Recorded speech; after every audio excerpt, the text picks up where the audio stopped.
taking a break, lunch coffee break on the road to Sukhothai, and I thought I'll just share with you the setup I have in my car, right?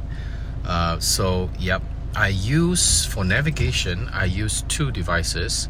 So I have I have an iPhone 13 Pro Max, which I'm using now to shoot.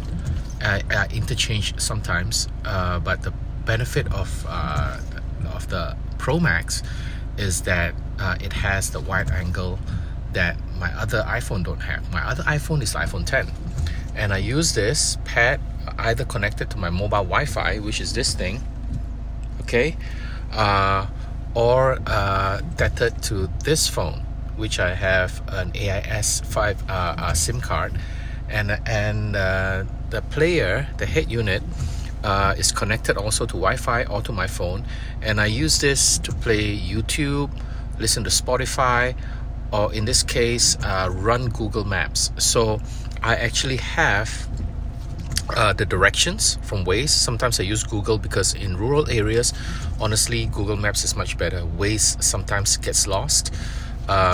So I know where I'm supposed to head. At the same time, I have an overview of where I am. So this blue dot is where I am right now, and this is where I'm heading to. So I just entered the Tak province. So Tak, that's the city, and that's where I'm going, heading to. And it's going to take me another 3.5 hours, 277 kilometers to go.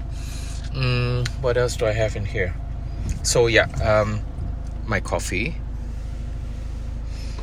I have stuff in here, under here. So there's an auto light, but it's bright so you can't see it, so I put my other stuff in there that I need. My iPhone 4, which I use for navigation when I'm on the bike. There's this cradle which connects to the cigarette lighter, and it has these wires that I use to charge. I charge my portable Wi-Fi unit, which is also a power bank, using the battery, the EcoFlow battery that I have behind my seat. This is my tissues, wet wipes and other stuff that I put in. Over here I just have garbage bags and other stuff I need. My cowboy hat, my laptop bag, masks, garbage, and behind here I have like little stuff that I need once in a while, organization stuff. It's magnetic, paper clips and all that. And over here I have baskets which are magnetic, so I have little things like this that I need, screwdrivers or whatever that I might need, that might come in handy. So here is a bigger one. Then I have my scissors, my magnifying glass, my screwdriver, and pens and all that. And behind here I have a magnetic torchlight, which is called the Next Tool, which is pretty cool, right? So it has like 3 levels of power. At the same time, you can actually use this like this if you double click, and it also has a sound, but I don't know how to use it, and it's not that loud. So, and it's magnetic, so you can put it on your car if you want to. So let's put it back there. Okay, clips. My fan, USB fan. Initially I wanted to sell it during the my yard sale, but nobody bought it, right? So, and I'm glad nobody bought it because it's been really useful. It connects directly to USB. There's no battery, so just plug it in. I use my external power bank, and I have a fan anywhere, double fan. This is my fridge. This is my food box. I got the dim sum earlier. As you can see, my cushion, I didn't secure it properly. It fell down while I was driving, which is okay. And what else? Yes, I have this, which is a box on the dashboard that I keep miscellaneous things like extra chargers, batteries, and the mask. What do you call that chain? This is a portable Apple Watch charger it's compatible, but honestly it's not that good. And I have another light down here, up here, which is solar charging. So when I leave it up here, it charges by solar and it's magnetic. I put it here, and at night I can actually just use it, and or even like, you know, it's dimmable. So, and I can stick this to the body of the car because it's magnetic, and it recharges in the day, so I don't have to worry about the battery. My glasses clip, and another holder over here. I don't use this as much, but you know, it can actually just hold a phone or whatever if I need to temporarily. My sunglasses, a little bag here to keep my stuff. Now I'm keeping it for my whip stick. And I have two of these Baseus lights which are rechargeable, so at night when I just want to, like, you know, see what's down here, I can without switching on the cabin lights. I guess that's about it. What else? Yeah, I have binoculars. I have my coffee mug. I have a little yep, let me show you that. So this is something I bought some time ago, but it didn't work because it's supposed to be a magnifying, like a telescope for the phone with a cradle. But I found it useful just to sometimes if I want to see what's in the distance, I can have this and I just put it like that, ding, ding, then I feel like Jason Bourne, you know. So yeah. What else? Well, I guess that's about it, man. Yes, that's my little, hang on, let me put this back. So that's my little roaming astronaut. Try to take a picture with him and the surroundings whenever I can, but hey, you know. So, oh, so this is Matt.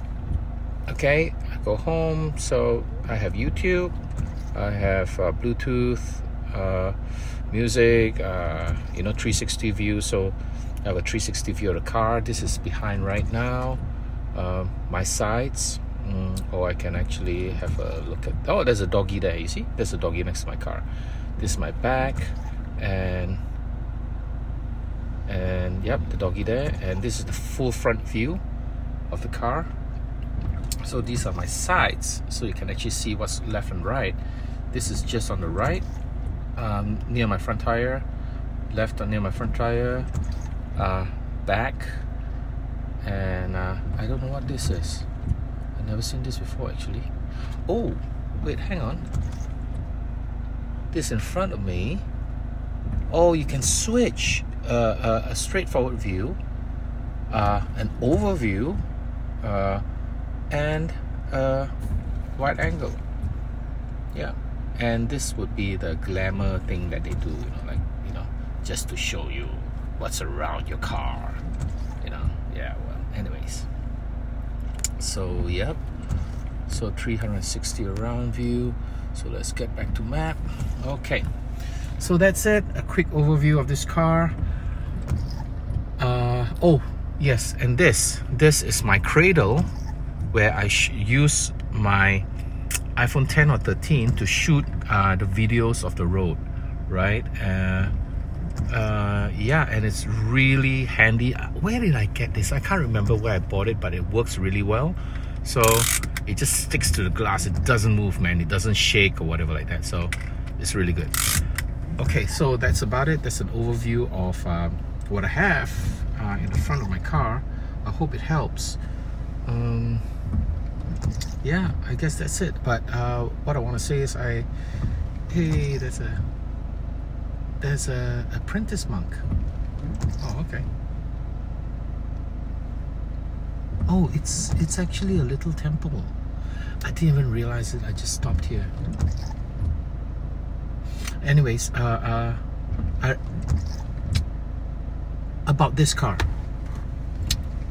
I have had a lot of comments and suggestions previous, like when friends actually saw that I got this car. It's like, James, you should have got a 4-wheel drive, man, and all that. You know, honestly, I spent a year, almost a year. No, that's too much. I spent half a year at least, deciding on the final car I'm gonna get, right? And I initially, my criteria was a four-wheel drive, because I want for safety and all that. Then I looked at the price and the size of those cars, and it came down, do I want a four-wheel drive with a small cabin, or do I want a bigger cabin but no four-wheel drive? And I weighed all the pros and cons, and fuel consumption, safety, space, utility, and I came to the conclusion that I would give up the four-wheel drive. Why? Because I wanted more space, number one, and number two, I know the moment, okay, let me put it this way, the comparison. How often would I be using a four-wheel drive versus how much time would I be spending in the car and potentially sleeping in it, versus how many things I want to bring and how comfortable I want to be in the car? Because honestly speaking, this Kia Carnival 2017, and I'm sure the new Kia Carnival is even better, this Kia Carnival is freaking comfortable. All right, it feels good. It's almost luxurious without being luxurious. Okay, so I love this car. Kia International, Kia, thank you so much, man. This is a brilliant car. I love this car. I look forward to one day being able to drive or own or whatever the new Kia Carnival. But this itself, it's beautiful. Okay, so yeah, between how often I use a four-wheel drive and how often I'll be using the bed space and all that, okay, and fuel consumption depending on how far I want to drive. And I realized only in very small or not small, seldom situations where I'll be caught in a situation where I need a four-wheel drive to get out of trouble, right? And there's one way to go around that. Try not to get into places like that. Don't be a hero and drive up to the waterfall, man. Like what I did in Pai. I didn't drive up the waterfall. I just paid for a tour, and I don't have to worry. They drove me up, they drove me down, and it's brilliant, right? So, and also, the moment you have a four-wheel drive, it's like you have this gadget, right? And you want to use it, you want to test it out, and suddenly you become braver. And at least that's for me. It's like, then I will start thinking, hell yeah, I have a four-wheel drive. I want to drive up the waterfall. Fuck that shit, okay?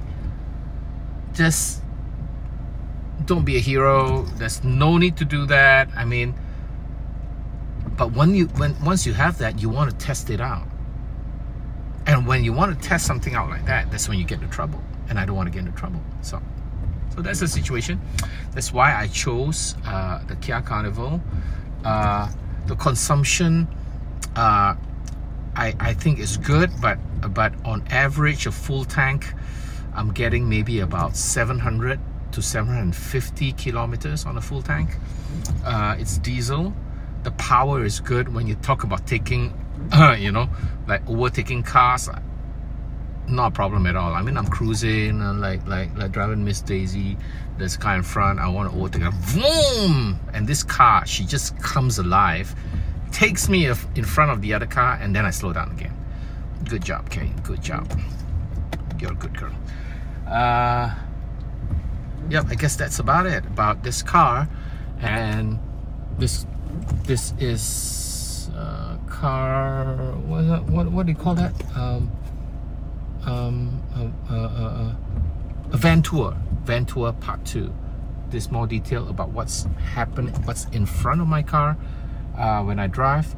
And yeah, so now I'm gonna shoot off again. There's 3.5 hours to go. So see you later, man.